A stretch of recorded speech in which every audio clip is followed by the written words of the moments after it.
મિત્રો, ઘણા વર્ષોથી આ બાપુએ અનાજ નથી લીધું અને તેઓ હંમેશા મૌન વ્રત ધારણ કરીને રહે છે. મિત્રો, ભાવનગર જિલ્લાના ઉમરાળા તાલુકાના હડમતિયા ગામે આવેલા પૂજ્ય કાળુ બાપુ કળયુગના ઓલિયા પુરુષ છે. હડમતિયા મુનિબાપુનો આશ્રમ છે અને આ આશ્રમમાં કાળુ બાપુ રહે છે. કાળુ બાપુ ખૂબ જ સાદું જીવન જીવે છે. તેઓ કંતાનના બનેલા વસ્ત્રો પહેરે છે. એવું કહેવાય છે કે કાળુ બાપુ આ પહેલા સત્તાધાર રહેતા અને તેમણે પાડાપીરની ઘણા વર્ષ સુધી સેવા કરેલી. કાળુ બાપુ ઘણા વર્ષોથી અહીં સમૂહ લગ્ન કરાવે છે. અડખે પડખેના ગામડાના લોકો અહીં ધામધૂમથી સમૂહ લગ્નમાં જોડાય છે. બાપુનો એક નિયમ છે કે અહીંથી કોઈ ભૂખ્યું જતું નથી. અહીં આવતા લોકોને પ્રસાદ અને ભોજન આપવામાં આવે છે. મોરારી બાપુ, ભારતી બાપુ અને શેરનાથ બાપુ જેવા સંતોએ આ આશ્રમની મુલાકાત લીધી છે.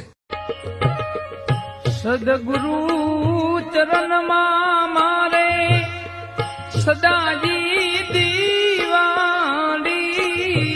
સદગુરુ ચરણમાં મારે સદાઈ દીવાડી.